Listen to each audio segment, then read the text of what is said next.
Imagine staring at, well, a spreadsheet that tells you exactly why your body isn't getting pregnant. Right, the fertility audit. Yeah, exactly. Like every single hormone level, structural anomalies, the sperm parameters, the tubal factors, it is all mapped out with just ruthless precision. It's a lot of data. It really is. It's like looking at a financial audit of your reproductive system. Yeah. But then, you look across the desk at your doctor and you ask the most logical next question. Which is usually, what do we do about this? Right. You say, how do we actually fix the environment inside my body to, change these numbers? Yeah. And suddenly you are met with complete silence. Like all that precision just vanishes. Because you are given this highly localized diagnosis, right? Yeah. But there's no actionable blueprint for optimizing the body's actual systemic baseline. Wow. Yeah. Systemic baseline. I mean, modern reproductive medicine is incredibly powerful at bypassing obstacles, but it isn't always designed to rehabilitate the underlying terrain, which leaves patients in this highly frustrating, highly anxious gap. Which is exactly the gap we are bridging in today's deep dive.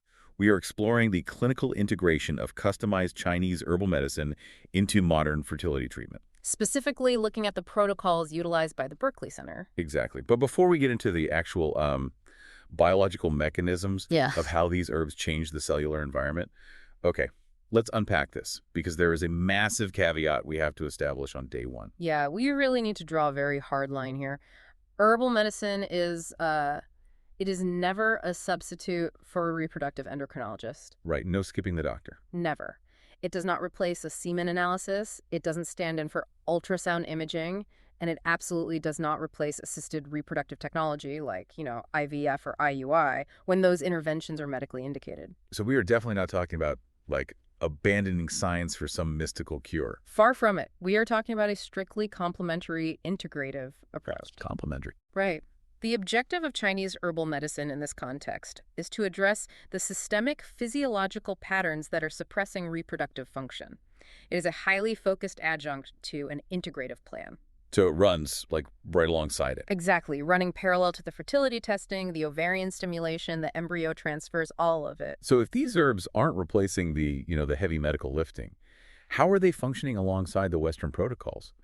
Because the clinical data makes a massive point about treating the individual systemic presentation, not just the ICD-10 medical code on their chart. Yeah, the diagnosis on paper versus the actual person. Right. And as I was digesting this, a specific visual just kept popping into my head. Oh, yeah. Let's hear the analogy. Well, think about building a high-tech, modern house, right?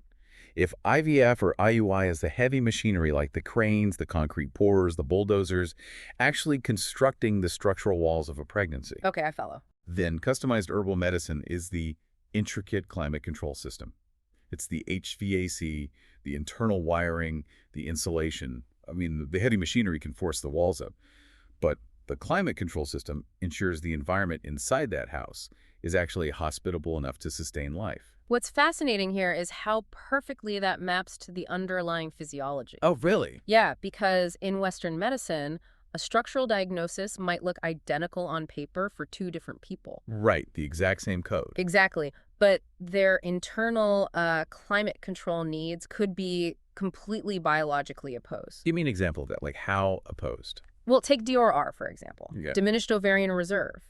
You could have two patients sitting in the same waiting room, same exact age, both with DOR on their charts. Okay. To a standard antagonist protocol, they're essentially the exact same clinical puzzle. Right, they're getting the same meds. But when you evaluate them systemically, through the lens of Chinese medicine, you see two entirely different physiological cascades. Wait, how different? Night and day. So patient A might present with severe insomnia, a hyperactive sympathetic nervous system, night sweats, and like an elevated resting heart rate. Oh, wow. So she's just totally stressed out. Her body is essentially trapped in a chronic fight-or-flight state.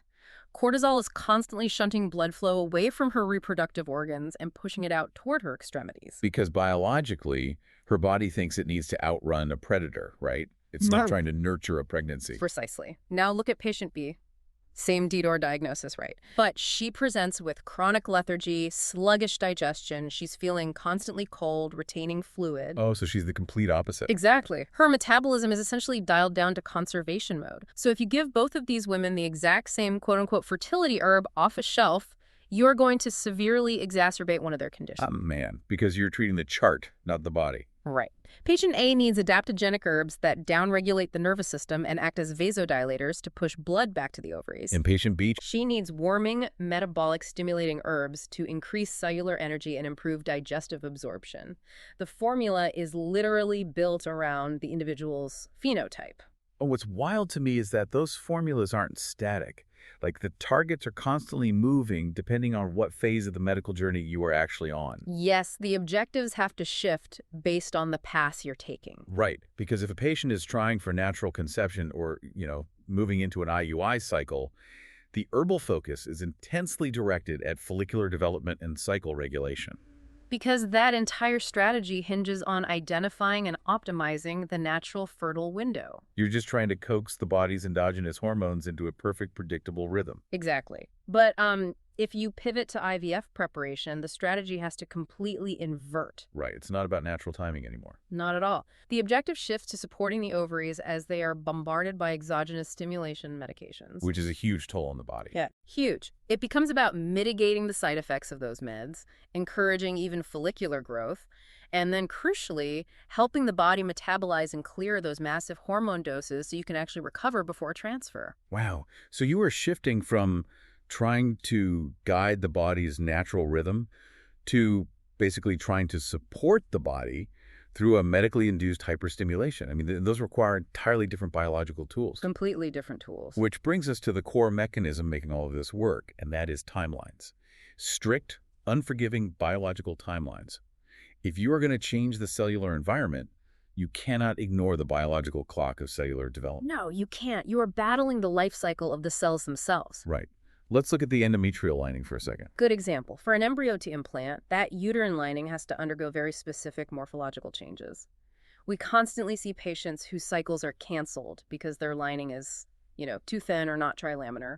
And rather than just hoping it grows next time, herbs are used to mechanically change that environment. I mean, we were talking about angiogenesis, right? The actual formation of new blood vessels. Yes, exactly.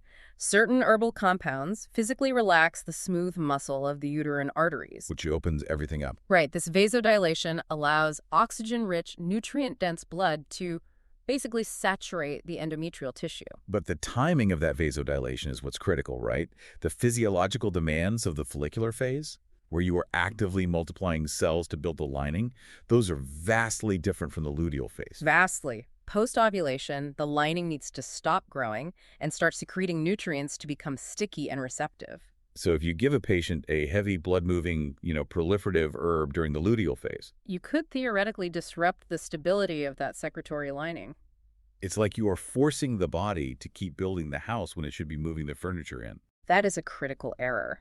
And once a pregnancy is confirmed, the immune and hormonal demands shift yet again, meaning the herbal strategy must either be completely discontinued or radically modified to purely support the pregnancy. Okay, here's where it gets really interesting, because we spend so much oxygen talking about uterine linings and luteal phases and ovulation, and the default assumption is always that the female partner is the one who needs the systemic overhaul. Which is a huge misconception. Exactly.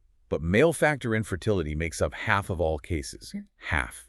We are dealing with low concentration, poor motility, severe morphological issues, and high DNA fragmentation. And the physiological burden on the male side is very significant. But, the trap most men fall into is misunderstanding the mechanics of spermatogenesis. It's the timeline again. Always the timeline. Men think they can just start eating some walnuts, take a multivitamin on a Friday, and then hand over this premium sample in a cup on a Monday. Which is biologically impossible. Right. Spermatogenesis, that's the complete cycle of a germ cell developing into a mature, motile sperm capable of fertilizing an egg that takes approximately 72 to 90 days. Wait, up to 90 days? 3 whole months? Yes. 3 But months. think of it like a massive cellular assembly line. Like if you change the working conditions inside the factory today, you are not going to see a better, faster, stronger product roll off the end of that conveyor belt for 3 entire months. Precisely. That means meaningful herbal intervention requires absolute consistency over that entire 90-day window. Wow. You are using herbs to reduce oxidative stress in the testicular microenvironment. You're trying to improve the microcirculation to the epididymis where the sperm mature and protect the DNA from fragmentation. So you're building a better sperm from the ground up. Right. Whether the couple is pursuing IUI, conventional IVF, or ICSI, you want the embryologist to have the absolute best raw material to work with. But let's be real for a second. What if a guy is listening to this? His partner is scheduled for an egg retrieval in, like, 2 weeks, and his parameters are borderline. I mean, is it pointless for him to even try at that point? No, it isn't pointless, but the clinical objective shifts dramatically. How so? Well, you can no longer alter the structural integrity of the sperm that are already fully formed and just waiting in the epididymis. That ship has sailed. They're already on the conveyor belt. Exactly. Instead, the herbal strategy pivots to optimizing the seminal fluid itself, the immediate transport environment. And that makes sense. You focus on a rapid reduction of systemic inflammation and acute oxidative stress. You're basically giving those existing sperm the best possible launch pad for the impending collection. Because these timelines are so delicate, and the phases of the cycle require such different biochemical support, I feel like this exposes the most dangerous trap in the entire fertility industry. The supplements. Yes. When patients are desperate, it is incredibly tempting to walk down the supplement aisle of a grocery store or just scroll through Instagram and buy a random bottle labeled fertility booster. Oh, absolutely. And if we connect this to the bigger picture, the mass market supplement industry relies on patients not understanding their own biology. That is so true. A prepackaged bottle sitting on a shelf cannot account for your specific embryo transfer protocol.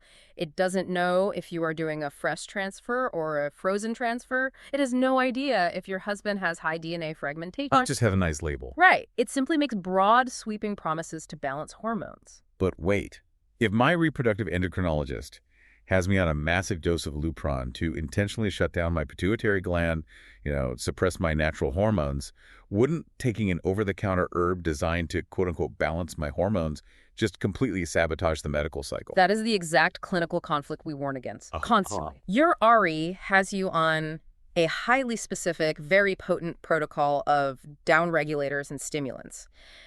You are paying tens of thousands of dollars to meticulously control that environment. Right. If you start throwing unvetted broad-spectrum supplements into the mix, you risk counteracting the medications. You could be upregulating receptors that are supposed to be downregulated, and ultimately, you could get your cycle canceled. The more is better mentality, isn't it? Oh, definitely. People think, well, I'm taking the custom herbs from my acupuncturist, but I also saw this maca powder on Amazon and a fertility tea on TikTok, so I'll just throw it all in a smoothie. Which is a disaster. You're blindly messing with the climate control while the heavy machinery is trying to pour a delicate foundation. And, the clinical nuance of endometriosis is the perfect example of why this blind supplementation is so uniquely dangerous. Okay, let's talk about endo.